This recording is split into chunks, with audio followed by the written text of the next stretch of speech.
500 দিনে বদলে গেছে গাজা উপত্যকার চেহারা। ইসরায়েলি দখলদারের আগ্রাসনে এক সময়ের গোছানো উপত্যকা আজ যেন বিরান ভূমি। সেখানেই নতুন করে জীবন শুরুর আশা ফিলিস্তিনিদের।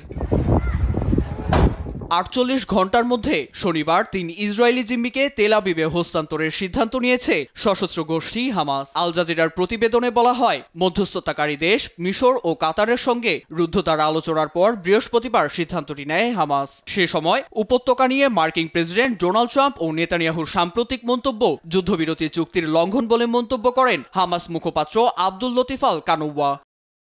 তবে শনিবার জিম্মিদের মুক্তি দেওয়া হবে কিনা তা এখনও নিশ্চিত করেনি তেল আবিব প্রশাসন। বরং শনিবারের মধ্যেই সব জিম্মিদের মুক্তি না দিলে উপত্যকায় আরও জোরদার হামলার হুঁশিয়ারি দেন নেতানিয়াহু সহ মার্কিন প্রেসিডেন্ট। হামলার জন্য রিজার্ভ সৈন্যদের প্রস্তুতি চলছে বলেও জানায় আল জাজিরা।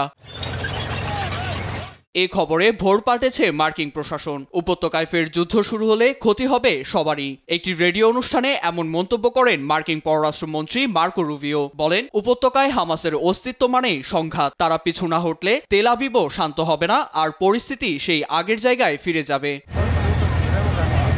তবে ইসরায়েলি জিম্মিদের ফিরে পেতে আগামীকাল বন্দি বিনিময়ে হাজির হবে ইসরায়েলি কর্তৃপক্ষ। এর সম্ভাবনা 60 থেকে 70% বলেই মত থিঙ্ক ট্যাঙ্ক চ্যাথাম হাউসের বিশ্লেষক ইয়োশি ম্যাকেলবার্গের। তবে দ্বিতীয় পর্যায়ের বন্দি বিনিময় সহজ হবে না বলে শঙ্কা তার, কারণ ট্রাম্পের গাজা দখলের পরিকল্পনা নতুন কোনো বিপদের সংকেত বলেই আশঙ্কা তার।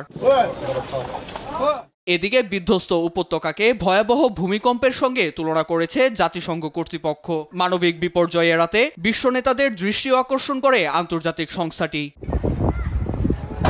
নীরব দাস, নিউজ ডেস্ক, দেশ টিভি।